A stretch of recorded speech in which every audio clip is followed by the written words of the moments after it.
Okay, so we've all been there, right? You're about to head into a big meeting, and you just want to make sure you sound confident and professional. Absolutely. I think we've all felt that at least once or twice in our careers. Yeah. So that's what we're diving into today, this awesome guide called Business English, Essential Phrases for Meetings. It's full of such practical tips. Yeah, let's just jump right in.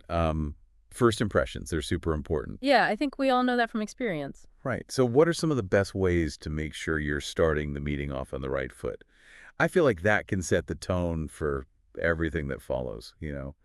Definitely. And the guide actually has some really great advice about that. Like instead of starting with a kind of hesitant, shall we begin? Which I know I've definitely said. Yeah, we've probably all been there. But the guide suggests a more confident approach like, good morning, everyone. Shall we get started? Oh, I like that. It's way more direct, Right. It just projects a sense of authority and purpose. and it just gets things moving. Exactly.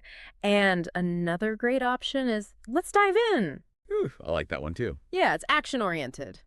It subtly signals that you're all in there to get things done. And not waste time. Exactly. Okay, so you've nailed the opening. Now what? Well, now you got to keep that momentum going, and that's where the agenda comes in. The trusty agenda. It's essential for clear transitions and keeping the meeting on track. Phrases like, the first item on the agenda is... Simple but effective. Right. Or, let's move on to the next point, which is... Like a roadmap. Yeah, exactly. You're guiding everyone through the key discussion points. And making sure you stay on topic. Exactly. But it's not just about following the agenda point by point, right? You also want to make sure everyone feels comfortable sharing their ideas and opinions. Absolutely. Meetings are all about collaboration, and that's where the guide section on mastering the art of opinions is so valuable. This is one of my favorite parts of the guide because everyone has a different communication style. Right. Some people are more outspoken, and others might be a little hesitant to speak up. And you want to make sure everyone feels included. Exactly. And that's where these phrases can make a huge difference. So what are some of the phrases the guide recommends for eliciting opinions? Oh, there are some good ones. Like, what's your take on this? Ooh, that's a good one.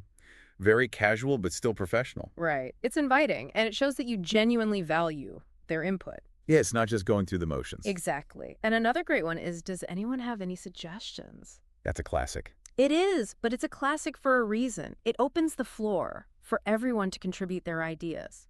So you're creating that space for brainstorming and collaboration. Exactly. Now, what about when it's your turn to share your opinion? Well, you want to make sure you're framing it in a way that's clear, concise, and professional. Right, you don't want to just blurt out your thoughts. The guide actually recommends using phrases like, in my opinion. It's like you're signaling, hey, this is a well-thought-out idea, listen up. Exactly. Or you could also say, from my perspective. It just adds a touch of professionalism. Right. And don't forget to back up your opinion with solid reasons or evidence. Yes, data is your friend. It makes your argument much more convincing. Okay, but let's be real. Not everyone is always going to agree. That's the reality of meetings, and sometimes it can be a little awkward to navigate those disagreements. Yeah, especially if you want to maintain a good working relationship with the other person. Exactly. And that's where the guide's tips on disagreeing gracefully come in. So how do you disagree without causing offense? Yeah. I think this is something a lot of people struggle with. It's all about using what the guide calls softening language. It's a way to express your disagreement while still acknowledging the other person's perspective. So instead of a blunt, I disagree, you could say. You could say something like, I see your point, but I think. I see. It's a way of acknowledging their viewpoint while still presenting your own. Exactly.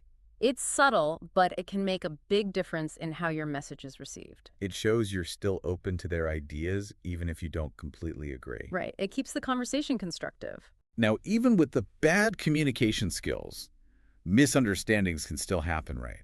Oh, absolutely. Especially in complex discussions. Sometimes it feels like you're playing a game of telephone. And that's why clarity is so crucial. The guide really emphasizes the importance of asking for clarification whenever you need it. It can be a little intimidating to speak up, though, right? Like sometimes you don't want to admit you didn't understand something. I get that. But trust me, it's way better to clarify things in the moment than to walk out of the meeting with lingering questions, or worse yet, to act on incorrect information. I've definitely been there, and it's not fun.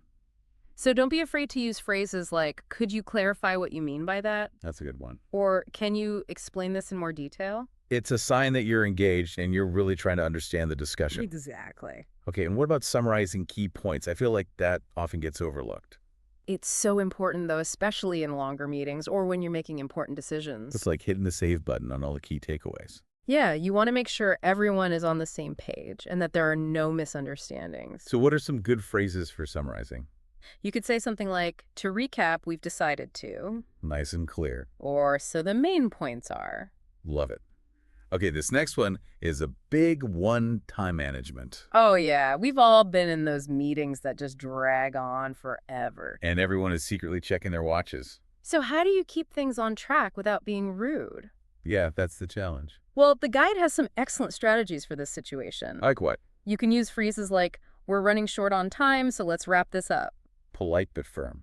Exactly. Or, let's table this discussion for now and revisit it later. I love that. It's a diplomatic way of saying we need to move on. Exactly. And finally, how do you end a meeting on a high note?